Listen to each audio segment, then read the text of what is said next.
Posterior a la sesión estuve conversando con concejales de la oposición, porque bueno, esto es una situación que se habló previamente y en realidad yo creo que lo manifesté y dije que en esta situación de crear consensos cometimos el error de ambas partes de no haber al menos enviado el proyecto de ordenanza para ser evaluado por el Ejecutivo, situación que desencadenó el veto y que molestó, de hecho, al Frente Renovador, sobre todo por los conceptos que jurídicamente expresa el asesor letrado. Que a vos tampoco te conformaron en alguna parte demasiado, ¿no? No me gustó el anteúltimo párrafo porque no comparto que haya habido intenciones electoralistas por parte del Frente Renovador. De cualquier manera, entiendo la posición del doctor Carrequiri, que él debe responder jurídicamente, por lo que no es imposible de concretar con una ordenanza en la que, te repito, yo previamente inclusive le manifesté a la concejal Met que no veía viable para nada el tema de generar estos representantes de las distintas localidades habiendo una figura legal que son los delegados y que además la ley orgánica municipal lo dice claramente. Por allí las explicaciones del doctor Carrequiri son un poquito más,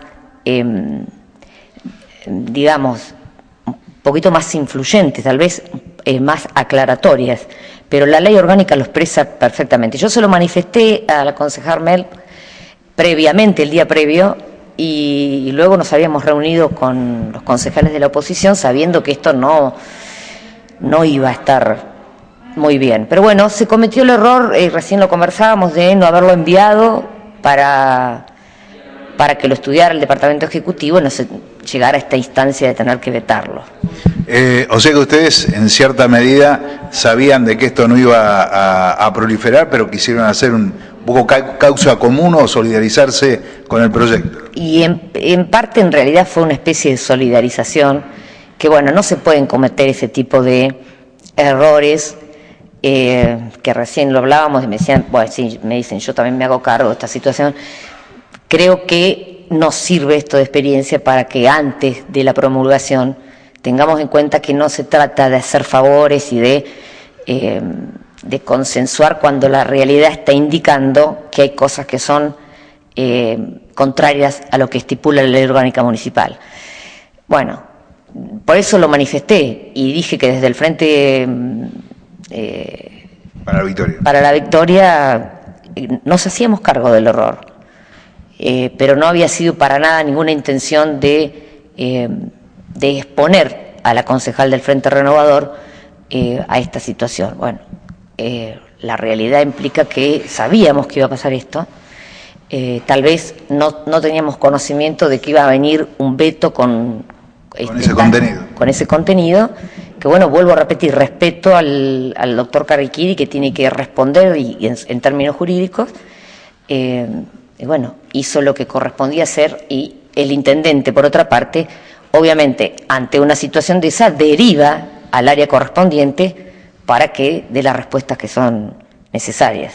Tita, apelo un poco a tu experiencia como ex consejera escolar. Hoy se habló del fondo educativo y de la aplicación de esos fondos, y se habló de que, bueno, un orden de prioridades que evidentemente dista de lo que lo ha utilizado el Departamento Ejecutivo, por lo que citaba el concejal Gavera. ¿Cuál es tu punto de vista?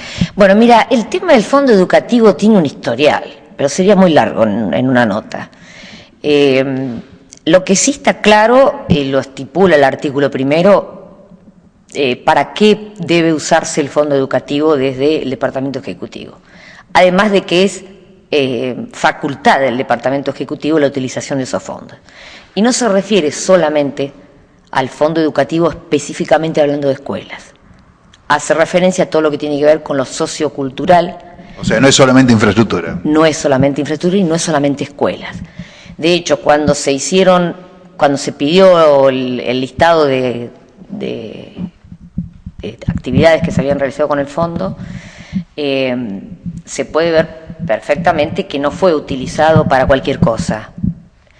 Tal vez sí, se hubiese necesitado en alguna escuela a lo mejor un poco más de apoyo, pero yo desde mi gestión en el Consejo Escolar con el resto de los consejeros, porque no era mía sola, pero yo tenía el área de infraestructura, tengo conocimiento de que, por ejemplo, la Escuela 2 de Saldungaray, que a mí y a todos es una preocupación de hace mucho tiempo, no fue una despreocupación del intendente, la Escuela 2, porque precisamente el año anterior, estoy hablando de enero del 2013, en pleno enero concurrimos 4 veces a la Escuela 2 de Saldungaray con gente que había venido desde la unidad ejecutoria de la Dirección Provincial de Infraestructura a relevar el edificio. ¿Qué sucede? Cuando lo hablé con el compañero intendente, me dice, bueno, vamos a esperar que unidad ejecutora resuelva cuál es la actividad y cómo comenzamos a hacer los trabajos, situación que también se complicaba en esa escuela porque tiene un horario desde las 8 de la mañana hasta las 10 de la noche. Así que había que pensar también de qué manera se abordaban los arreglos del establecimiento. En esto quiero decir lo siguiente, el intendente no es que se despreocupó de la Escuela 2, el intendente hizo la gestión ante las reparticiones correspondientes y esperamos, nosotros creímos que se iba a hacer un pronto despacho, digamos, de esta situación. Se demoró un poco, en todo esto surge justamente la campaña electoral, el tema del fondo educativo, y bueno, hay algunas cuestiones que no las comparto respecto de lo que la oposición en su momento hizo alusión, por ejemplo, a que había una escuela sin agua, situación que no es así, porque la escuela no estaba sin agua, sino que es una escuela, que es la escuela 13, La Querencia, que recibe agua de la caminera, como en su época la caminera la escuela le daba el agua a la caminera. ¿Qué sucede? Se intervino en esa escuela y se intervino en forma integral.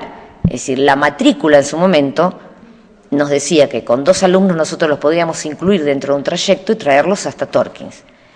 Que poder hacer otra perforación de agua indicaba una erogación de dinero importante. Pero a su vez lo más preocupante era que desde el área de bromatología no nos dieron la seguridad de que haciendo otra perforación íbamos a tener la tranquilidad de no tener Escherichia coli, porque sabemos que las napas están contaminadas y bueno. Entonces por eso se tomó la determinación de tener en stand-by y seguir tomando el agua que venía y que se hicieron los estudios bacteriológicos, químicos, todos correspondientes. Pero bueno, cuando uno escucha desde afuera, hay una escuela sin agua, yo esto se lo aclaré al concejal Gabela, él tal vez en algunas cosas, obviamente, al no estar en el Consejo Escolar, uno desconoce lo que fue el relevamiento y todo lo que inclusive se cursó nota acá de la concejal Marcolini. Todo ese relevamiento yo lo dejé junto con los concejales al momento de mi renuncia al Consejo. Creo que también hay que entender que si es facultad del Ejecutivo el uso del fondo, las escuelas necesitan. Tampoco comparto con la oposición de que estén en tan desastroso estado, porque en general hablaron de que casi todas las escuelas estaban en desastroso estado, no lo comparto para nada, y que además las otras instituciones que recibieron los subsidios son también instituciones que ejercen educación.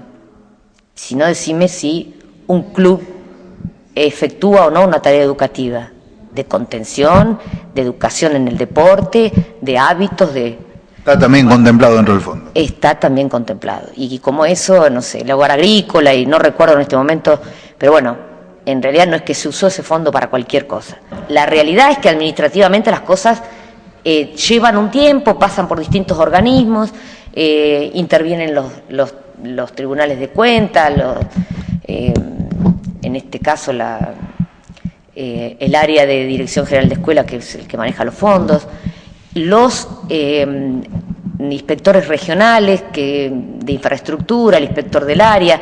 Es decir, hay una serie de relevamientos que hacer y de procedimientos que llevan un tiempo. Y sí, sabemos que la escuela está compactada y que se necesita ampliarla. Bueno, ahora el expediente, gracias a Dios, y eso debo decirlo, el año pasado, en campaña, el intendente en ningún momento dijo que estaba el expediente, que ya había salido el expediente.